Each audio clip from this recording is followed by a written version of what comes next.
തൃശൂർ ജില്ലയിലെ അടാട്ട് അമ്പലംകാവിൽ നടന്ന ദാരുണമായ സംഭവം കേരളക്കരയെ ഒന്നടങ്കം നടുക്കിയിരിക്കുകയാണ്. ഒരു 30-കാരിയായ അമ്മയും അവരുടെ 5 വയസ്സുകാരനായ പിഞ്ചു മകനും ഒരേ മുറിയിൽ മരിച്ച നിലയിൽ കാണപ്പെട്ട വാർത്ത വിങ്ങലോടെയാണ് മലയാളികൾ കേട്ടത്.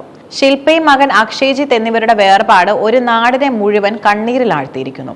പ്രഥമ ദൃഷ്ട്യാ മകനെ കൊലപ്പെടുത്തിയ ശേഷം ശില്പ ആത്മഹത്യ ചെയ്തെന്നാണ് കരുതപ്പെടുന്നുവെങ്കിലും ഇതിലേക്ക് നയിച്ച കാരണങ്ങൾ ഇപ്പോഴും ദുരൂഹമായി തുടരുന്നു. അടാട്ട് അമ്പലംകാവിലെ സാധാരണ കുടുംബമായിരുന്നു ശില്പയുടേത്. സംഭവ ദിവസം രാത്രിയിൽ വീട്ടിൽ ശില്പയുടെ ഭർത്താവും അമ്മയും ഉണ്ടായിരുന്നു. എന്നാൽ വിധി കാത്തുവെച്ചത് മറ്റൊന്നായിരുന്നു. ശില്പയുടെ ഭർത്താവിന് പനി ബാധിച്ചിരുന്നതിനാൽ അദ്ദേഹം മറ്റൊരു മുറിയിലായിരുന്നു കിടന്നിരുന്നത്. ശില്പയും മകനും അവരുടെ മുറിയിലായിരുന്നു. രാവിലെ ഏറെ വൈകിട്ട് മുറി തുറക്കാത്തതിനെ തുടർന്ന് നടത്തിയ പരിശോധനയിലാണ് ഇരുവരെയും ചേതനയേറ്റ നിലയിൽ കണ്ടെത്തിയത്. ശില്പയെ മുറിക്കുള്ളിൽ തൂങ്ങി മരിച്ച നിലയിലും മകൻ അക്ഷയ്ജിത്തിനെ കട്ടിലിൽ കമിഴ്ന്നു കിടക്കുന്ന നിലയിലുമാണ് കണ്ടത്. മകനെ ശ്വാസം മുട്ടിച്ചാകാം കൊലപ്പെടുത്തിയതെന്നാണ് പ്രാഥമിക നിഗമനം. സംഭവസ്ഥലത്തെത്തിയ പോലീസ് ഇൻക്വസ്റ്റ് നടപടികൾ പൂർത്തിയാക്കി മൃതദേഹം പോസ്റ്റ്മോർട്ടത്തിനായി അയച്ചു. ഒരു ആത്മഹത്യയോ കൊലപാതകമോ നടക്കുമ്പോൾ സാധാരണയായി അന്വേഷിക്കുന്നത് അതിന്റെ കാരണങ്ങളെക്കുറിച്ചാണ്. ശില്പയുടെ കാര്യത്തിൽ നാട്ടുകാർക്കും ബന്ധുക്കൾക്കും ചില കാര്യങ്ങൾ പങ്കുവെക്കാനുണ്ട്. വീട്ടിൽ നിന്ന് ആത്മഹത്യ കുറിപ്പുകളൊന്നും കണ്ടെത്തിയിട്ടില്ല. എന്നാൽ താൻ ഈ ലോകം വിട്ടു പോവുകയാണെന്നും അതിനുള്ള കാരണങ്ങളെക്കുറിച്ചും ശില്പ തന്റെ മൊബൈൽ ഫോണിൽ റെക്കോർഡ് ചെയ്തു വെച്ചിരുന്നതായി നാട്ടുകാർ പറയുന്നു. ഈ ഫോൺ പോലീസ് കസ്റ്റഡിയിൽ എടുത്തിട്ടുമുണ്ട്. സൈബർ സെല്ലിന്റെ സഹായത്തോടെ ഇത് പരിശോധിച്ചാൽ മാത്രമേ മരണത്തിലേക്ക് നയിച്ച യഥാർത്ഥ മാനസികാവസ്ഥ എന്തായിരുന്നുവെന്ന് വ്യക്തമാകും. പല ആത്മഹത്യകളിലും വില്ലനാകാറുള്ളത് കടബാധ്യതയോ സാമ്പത്തിക തകർച്ചയാണ്. എന്നാൽ ശില്പയുടെ കുടുംബത്തിന് സാമ്പത്തികമായി യാതൊരു ബുദ്ധിമുട്ടുകളും ഉണ്ടായിരുന്നില്ലെന്ന് അയൽവാസികൾ സാക്ഷ്യപ്പെടുത്തുന്നു. ശില്പ PSC പരീക്ഷകൾക്കായി വളരെ ഗൗരവകരമായി തയ്യാറെടുക്കുകയായിരുന്നു. ഒരു സർക്കാർ ജോലി എന്ന സ്വപ്നത്തിലേക്ക് നടക്കുന്ന ഒരു യുവതി ഇത്തരം ഒരു കടുംകൈ ചെയ്യണമെങ്കിൽ അവർ അനുഭവിച്ചിരുന്ന മാനസിക സമ്മർദ്ദം എത്രത്തോളം ആയിരിക്കുമെന്ന് ചിന്തിക്കേണ്ടിയിരിക്കുന്നു. ഭർത്താവും അമ്മയും തൊട്ടടുത്ത മുറികളിൽ ഉണ്ടായിരിക്കെ തന്നെ ഇത്തരം ഒരു മരണം സംഭവിച്ചു എന്നത് കുടുംബാംഗങ്ങളെ തളർത്തുന്ന കാര്യമാണ്. പനി കാരണം മാറിക്കിടന്ന ഭർത്താവിന് തന്റെ പ്രിയപ്പെട്ടവരുടെ ജീവൻ രക്ഷിക്കാൻ കഴിഞ്ഞില്ലല്ലോ എന്ന കുറ്റബോധം ജീവിതകാലം മുഴുവൻ വേട്ടയാടിയേക്കാം. ഒരു നിമിഷത്തെ വിഭ്രാന്തിയിലോ അമിതമായ വിഷാദത്തിലോ എടുക്കുന്ന തീരുമാനങ്ങൾ തകർക്കുന്നത് ഒരു തലമുറയെ തന്നെയാണ്.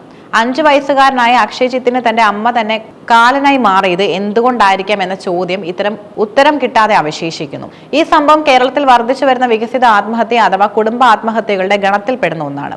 താൻ മരിച്ചാൽ തന്റെ കുഞ്ഞ് അനാഥനാകുമെന്ന ചിന്തയോ അല്ലെങ്കിൽ മറ്റാരും കുട്ടിയെ നോക്കില്ലെന്ന അമിതമായ ഭയമോ ആണ് പലപ്പോഴും അമ്മമാരെ മക്കളെ കൊലപ്പെടുത്തി ആത്മഹത്യ ചെയ്യാൻ പ്രേരിപ്പിക്കുന്നത്. ഇതിന്റെ പ്രധാന കാരണങ്ങളും നിരവധിയാണ്. ചിലരിൽ കുട്ടികൾ ജനിച്ച ശേഷം വർഷങ്ങളോളം നീണ്ടു നിൽക്കുന്ന വിഷാദ രോഗമുണ്ടാകാം. ഇത് ശരിയായ രീതിയിൽ ചികിത്സിക്കപ്പെടാതെ പോകുമ്പോൾ ഇത്തരം അപകടങ്ങൾ സംഭവിക്കാം. പുറമേക്ക് സന്തോഷവതിയായി കാണപ്പെടുമ്പോഴും ഉള്ളിൽ അനുഭവിക്കുന്ന ഒറ്റപ്പെടലുകളും വിഷമങ്ങളും ആരോട് പങ്കുവെക്കാൻ കഴിയാതെ വരുന്നത് അപകടകരമാണ്. PSC പോലുള്ള മത്സര പരീക്ഷകൾക്ക് തയ്യാറെടുക്കുന്നവരിൽ തോൽവി ഭയമോ മറ്റുള്ളവരുടെ പ്രതീക്ഷയ്ക്കൊത്ത് ഉയരാൻ കഴിയാത്തതോ ആയ സമ്മർദ്ദം ഉണ്ടാകാറുണ്ട്. സംഭവത്തിൽ അസ്വാഭാവിക മരണത്തിന് പോലീസ് കേസ് എടുത്തിട്ടുമുണ്ട്. ഫോറൻസിക് വിദഗ്ധരും വിരലടയാള വിദഗ്ധരും സ്ഥലത്തെത്തി തെളിവുകൾ ശേഖരിച്ചു. ശില്പ റെക്കോർഡ് ചെയ്ത സന്ദേശം ആർക്കെങ്കിലും അയച്ചതാണോ അതോ ഫോണിൽ സേവ് ചെയ്തതാണോ എന്ന് പരിശോധിക്കും. വീട്ടിൽ മറ്റാരെങ്കിലും അതിക്രമിച്ച് കയറിയോ അല്ലെങ്കിൽ കുടുംബ പ്രശ്നങ്ങൾ ഉണ്ടായിരുന്നോ എന്ന് അയൽവാസികളിൽ നിന്നും ബന്ധുക്കളിൽ നിന്നും വിശദമായി മൊഴിയെടുക്കും. അടാട്ടിലെ ഈ ദുരന്തം സമൂഹത്തിന് നൽകുന്ന പാഠങ്ങൾ വലുതാണ്. ഒരാൾ PSC പരീക്ഷയ്ക്ക് പഠിക്കുന്നു എന്നതുകൊണ്ടോ സാമ്പത്തിക പ്രശ്നങ്ങൾ ഇല്ല എന്നതുകൊണ്ടോ അവർ മാനസികമായി സുരക്ഷിതരാണെന്ന് അർത്ഥമില്ല. നമ്മുടെ പ്രിയപ്പെട്ടവർ എന്തെങ്കിലും വിഷമങ്ങൾ പങ്കുവയ്ക്കാൻ വരുമ്പോൾ അവരെ പരിഹസിക്കാതെ കേൾക്കാൻ സമയം കണ്ടെത്തുക. പെട്ടെന്നുണ്ടാകുന്ന ഉൾവലിയിൽ ഉറക്കമില്ലായ്മ, അമിതമായ മൗനം എന്നിവ കണ്ടാൽ വിദഗ്ധ സഹായം തേടാൻ മടിക്കരുത്. അടാട്ട് അമ്പലംകാവിലെ ഈ വീട് ഇപ്പോൾ ശൂന്യമാണ്.